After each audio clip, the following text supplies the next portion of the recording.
নমস্কাৰ, মই ধ্ৰুৱজ্যোতি শৰ্মা। আজি আপোনালোকৰ মাজলৈ আকৌ এটা ভিডিঅ' লৈ আহিলোঁ। যদি ভিডিঅ'টো ভাল লাগে আপোনালোকে লাইক, কমেণ্ট, শ্বেয়াৰ, ছাবস্ক্ৰাইব কৰি দিব আৰু মোক আগবাঢ়ি যোৱাত সহায় কৰিব। আজি এগৰাকী জনপ্ৰিয় কণ্ঠশিল্পীৰ ওপৰত কথা পাতিম বুলি ভাবিলোঁ। আপোনালোকে কি ভাবে তলত কমেণ্ট কৰি জনাব। বৰ্তমান সময়ত এগৰাকী জনপ্ৰিয় কণ্ঠশিল্পী, তেওঁ অসমৰ নহয় বাৰু, অসমৰ বাহিৰৰ হয়। তেখেতৰ নাম হৈছে মৰ্মিতা মিত্ৰ। সকলোৱে চিনিয়ে পায়। জুবিনদাৰ গান গাই কিনে ভাইৰেল হৈছে যে তেখেতক আজি সকলোৱে চিনি পায়। তেখেতে এৱাৰ্ডো পালে, মাজতে তেখেতে কিবা এৱাৰ্ডো পালে। গতিকে তেখেতৰ ওপৰত আজি অলপমান কথা পাতিম বুলি ভাবিছোঁ। আপোনালোকে কি ভাবে জনাব কমেণ্ট কৰি। এতিয়া প্ৰথম কথা হ'ল, মৰ্মিতা মিত্ৰ এগৰাকী বাহিৰৰ কণ্ঠশিল্পী, অসমৰ বাহিৰৰ কণ্ঠশিল্পী আমি সকলোৱে জানো। তেখেতে ভাল গান গায়, তাত আমাৰ কোনো ক'বলগীয়া নাই। কিন্তু এটা প্ৰশ্ন উদয় হৈছে মোৰ মনত। এতিয়া অসমৰ বিহু কমিটিয়ে হওক বা বেলেগ অনুষ্ঠানৰ কমিটিবিলাকেই হওক, যিটো হাৰত তেখেতক আমন্ত্ৰণ কৰিব ধৰিছে, এনেকৈ যদি তেখেতসকলে আমন্ত্ৰণ কৰি থাকে, তেতিয়াহ'লে আমাৰ থলুৱা শিল্পীবিলাকৰ কি হ'ব? আপোনালোকে এবাৰ ভাবি চাইছেনে কথাটো? মৰ্মিতা মিত্ৰ এগৰাকী ভাল কণ্ঠশিল্পী, আমি সকলোৱে জানো। তেখেতে জুবিনদাৰ গান গায়, আমি সকলোৱে জানো। তেখেতে এৱাৰ্ড পাইছে, সেইটো ভাল কথা। তেখেতে গান গাওক, তাতে আমাৰ ক'বলগা একো নাই। কিন্তু এই নিউজ চেনেলবিলাক আৰু এই কিছুমান যিবিলাক অনুষ্ঠানৰ কমিটি আছে, তেওঁলোকে আমাৰ থলুৱা শিল্পীবিলাকক বাদ দি অকল যে মৰ্মিতাৰ পিছতে দৌৰি আছে কিয়? অসমত যদি 50খন প্ৰগ্ৰেম হয়, তাতে 40খন বেলেগে কৰক, 10খন মৰ্মিতাই কৰক। আপোনালোকে সেই ছিষ্টেমটো কিয় কৰিব নোৱাৰে? এনেই অসমত বাহিৰা মানুহ আহি সোমাই আছে, এনেই আমাৰ অশান্তি হৈ আছে, তাতে আৰু আপোনালোকে সাংস্কৃতিক জগতত বাহিৰৰ ছোৱালীবিলাক সোমাই দি আছে যে। এইটো মাজতে ভৃগু কাশ্যপ দাই লিখিছিলে, তেখেতকো কিছুমানে বেয়াকৈ কৈছে। আৰু কিছুমানে কৈ আছে যে তেখেতে অসমীয়া গান গাইছে, আমি বেয়া পাব লগা কি আছে? আমি বেয়া পোৱা নাই, তেখেতে গান গাওক। কিন্তু কমিটিবিলাকৰ তেখেতক আমন্ত্ৰণ জনোৱা যিটো উৎপাত, সেই উৎপাতটোৰ কথাহে মই কৈ আছোঁ। অসমত যদি 50খন প্ৰগ্ৰেম হয়, 50খন প্ৰগ্ৰেমেই যদি মৰ্মিতাই কৰিব লগা হৈ যায়, তেতিয়াহ'লে বাকী শিল্পীবিলাকৰ কি হ'ব? সুবাসনা বা প্ৰিয়ংকা বা দীপশিখা বা এওঁলোকৰ কি হ'ব? বা এই যিকেইটা আমাৰ অলপ ভাল গান গোৱা শিল্পী আছে, তেওঁলোকৰ অৱস্থা কি হ'ব?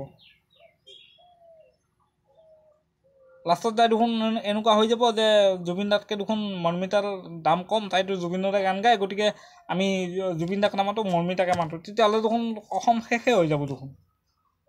এনেই বহিৰাগতে অসম দখল কৰি আছে। আৰু আপোনালোকে সাংস্কৃতিক জগতত তাইক যে আনি আছে, যে তাইক আনক। অসমত 50খন বিহু হয়, আপোনালোকে 10খনত আনক, মই বেয়া নাপাওঁ। কিন্তু আপোনালোকে 50খনতেই যদি তাইক আনে, বাকী থলুৱা শিল্পীবিলাকৰ কি হ'ব? সেইটো কথা আপোনালোকে মনত ভাবিছেনে নাই কথাটো?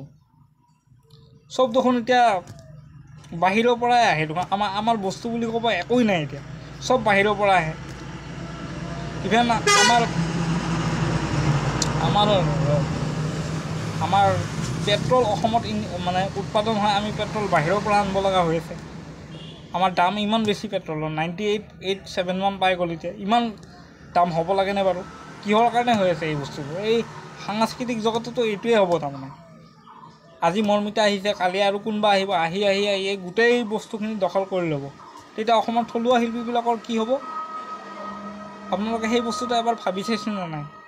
লাষ্টত যদি আপোনালোকে জুবিনদাকে নামাতা হৈ যায়, তেতিয়াহ'লে কি হ'ব? জুবিনদাই বাৰু প্ৰগ্ৰেম নকৰাকৈ চলিব পাৰিব, সেইটো বাৰু পিছৰ কথা। সেইটো আমি চাম। দাদাক বোলে যদি কোনেও নামাতে, তেতিয়াহ'লে আমি চাম, আমি অনুৰাগীবিলাকে চাম। আৰু বেলেগে নাচালেও মই চাম, চিধা কথা। কিন্তু বাকী যিবিলাক শিল্পী আছে, তেওঁলোকৰ কি হ'ব? আপোনালোকে এবাৰ ভাবি চাইছেনে? এইটো কিন্তু সাংস্কৃতিক জগতখন লাহে লাহে ভয়ংকৰ দিশলৈ গৈ আছে। সেইটো আপোনালোকে গম পাইছে নাই? আৰু এটা বস্তু আপোনালোকে লক্ষ্য কৰিলে গম পাব, মৰ্মিতা মিত্ৰই যেতিয়াৰ পৰা অসমত গান গাবলৈ আৰম্ভ কৰিলে, তেতিয়াৰ পৰা কিন্তু এই প্ৰিয়ংকা বা দীপশিখা বা এই ঋষা ভৰদ্বাজ বা এওঁলোকৰ প্ৰগ্ৰেমবিলাক কিন্তু লাহে লাহে কমি আহিছে। এনেকৈ যদি কমি আহে, তেতিয়াহ'লে কিন্তু অসম এদিন ধ্বংস হৈ যাব দেই। ধ্বংস হোৱাৰ পথত অলৰেডি চব বস্তু বাহিৰৰ পৰা আহেই, চালানী মাছ আহে, তৰকাৰী বাতি আহে, আৰু তেল আনিব লাগে, আলু আনিব লাগে। এনেকৈ যদি চব বস্তু বাহিৰৰ পৰাই আহে তেতিয়াহ'লে অসমৰ অস্তিত্ব কি থাকিব? লাষ্টত দেখোন জুবিন দাই থাকিল অসমত। তেওঁকো যদি বেলেগে লৈ যায় আমি দেখোন চেচেই হৈ যাম। গতিকে অসমৰ যিবিলাক সাংস্কৃতিক কমিটি আছে, বিহু কমিটিয়ে হওক বা পূজা কমিটিয়ে হওক বা যিকোনো কমিটিয়ে হওক, তেওঁলোকক মই এটা অনুৰোধ কৰোঁ, আপোনালোকে যদি পাৰে থলুৱা শিল্পীবিলাকক মাতাৰ ব্যৱস্থা কৰক। মৰ্মিতা মিত্ৰকো মাতক, মই বেয়া নাপাওঁ। কিন্তু যদি আপোনালোকে 10খন প্ৰগ্ৰেম পাতে তাৰে 5খন প্ৰগ্ৰেমে মৰ্মিতাক দিয়ক, বাকী 5খন বেলেগক দিয়ক। নহ'লে কিন্তু অসমৰ সাংস্কৃতিক জগত জীয়াই নাথাকে। এইটো একদম চিৰসত্য কথা। কোনোবাই বেয়া পালেও মই খাতিৰ নকৰোঁ। মই জুবিনদাৰ ভক্ত, জুবিনদাই যেনেকৈ খাতিৰ নকৰে ময়ো খাতিৰ নকৰোঁ। গতিকে আপোনালোকে মানে ভাবি চাবৰ হ'ল।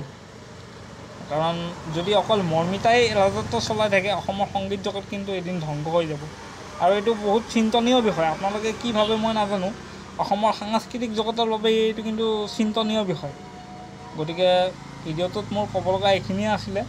আপোনালোকে এবাৰ ভাবি চাব, ভাবি চাই কমেণ্ট কৰিব, আৰু ভিডিঅ'টো যিমান পাৰে শ্বেয়াৰ কৰক যাতে কমিটিবিলাকে পায় আৰু মোৰ ভিডিঅ'টো দেই।